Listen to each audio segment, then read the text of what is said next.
এই দেখেন একজন আরবি কাস্টমার এই এক বাক্স গোল্ড নিয়ে আসছে। হ ভাইয়া একবারে খাটি শোনা, আল্লাহ জানে কাস্টমার না জানি কত বড় লোক বেটির জামাই। বক্সের লেভেল কুলার পরে বক্সটা খুলতে কষ্ট হয়ে যাইতেছে, বক্সটা তো অনেক পাসওয়ার্ড যুক্ত। আমার কাজ বাইরে গেছে, জিব্বাই লাফাইতেছে, মন চায় হা করে একটা ঢুকাই দেই। আমার হাতে যে 24 ক্যারেটের নকল গোল্ড গুলা দেখতে পারতেছেন, এগুলা হচ্ছে চকলেট। এগুলা খুবই ফেমাস একটা চকলেট। তুমি ফুলের দোকান দিবা আর এই ধরনের চকলেটের কাজ পাইবা না, এটা কখনো হইতে পারে না। প্রতি মাসে প্রতি সপ্তাহেই মনে করেন যে এগুলা কাজ পাওয়া যায়। আর এদিকে বছরের শুরুতে কাস্টমারে নিয়ে আসছে অনেকগুলা চকলেট, সবাইরে একটা একটা করে হাতে দিব আর সাথে ফুলের তোড়া। আর ভাগ্য ভালো হইলে আমি একটা পাইতে পারি, খাইতে পারি। কাস্টমারে তো নজর দিতেছে না, কাস্টমারে মোবাইল টিপতেছে। যদি আমার কাজের দিকে ফোকাস দিত, আমার এটা কে বলতো হাই মুদির একটা খাইলাও তুমি, তাইলে তো প্রথমবার না করে দ্বিতীয়বার খাই নিলাম না। যাই হোক, কাস্টমার মোবাইল টিপাই ব্যস্ত, সে বেচারা মাথায় এগুলা নাই এখন। তো এদিকে আবার আমার লেট করলে হইব না, কাস্টমার আরেকজন দাঁড়ায় রয়েছে। আর চকলেটের কাজগুলা নিলে একটু সময় লাগে বেশি, আর এই কাজগুলা করলে কিন্তু ফুল বিক্রি করার চাইতে লাভ হয় বেশি। যেমন ধরেন এই যে কয়েকটা চকলেটের পিছনে আমি 1 কলা বাস ঢুকাই দিলাম। এই 1 কলা বাস ঢুকানোর কারণে আমি 20 রিয়াল অতিরিক্ত চার্জ নিতেছি। কারণ এখন হইতেছে মৌসুম, বছরের শুরুতে দোকানে একটু ঝামেলা। এখন এই চকলেটের কাজ করে যদি আমি অন্যান্য কাস্টমারের কাজ মিস করি লাই, তাইলে আমার ফুল নষ্ট জীবগা।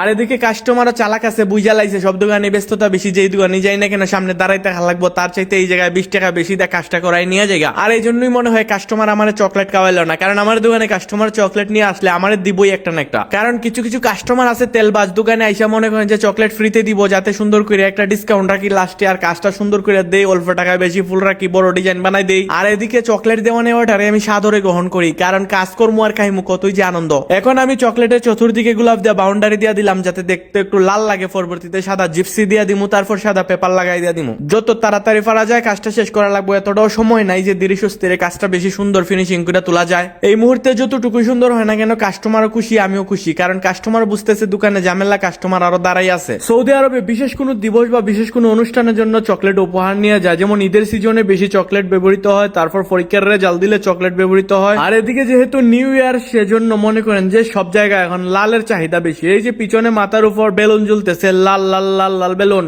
আবার চকলেটের চতুর্দিকে বাউন্ডারি লাল লাল লাল লাল গোলাপ। মানে এক কথায় এত পরিমাণ লাল গোলাপ নামাইছিলাম, তারপরও লাল গোলাপ শেষ হয়ে গেছে। আর কোম্পানির মধ্যে মনে করেন যে লাল গোলাপ নাই, লাল গোলাপ ওরা দিতে পারতেছে না। দেখেন নিউ ইয়ার আসাতে কোম্পানিও আমাদের সাথে সুযোগে সৎ ব্যবহার করছে। আমরা যখন নিউ ইয়ার এর জন্য ফুলের ডিমান্ড করছিলাম কোম্পানির কাছে, তখন কোম্পানি আমাদেরকে সুজা বইলা দিছে যদি 100টা লাল গোলাপ নামাই, তাহলে অন্যান্য কালার মিলে আরো 100টা নামানো লাগবে। তো এদিকে মনে করেন যে লাল গোলাপ 500 পিস হইলো বিক্রি করে দেওয়া যায় এই নিউ ইয়ারে, কিন্তু অন্যান্য গোলাপ যদি 500 পিস নামাই, তাহলে তো মনে করেন যে মারে মারা যাবো। কারণ লাল গোলাপ আগে বিক্রি হয়ে যাইবো, পরে অন্যান্য কালার আটকে যাইবো। ঠিক এমনটাই হইতেছে, আমার দোকানে লাল গোলাপ সব শেষ হয়ে যেতেছে আর অন্যান্য কালার রয়ে গেছে। প্রচুর পরিমাণ ফুল নামাইছিলাম। তবে বাজারে যখন লাল গোলাপ কাস্টমারে কুইজে আর পাইতো না, তখন যে কোনো কালার ফুল নিতে এরা বাধ্য। আর যেহেতু মাসে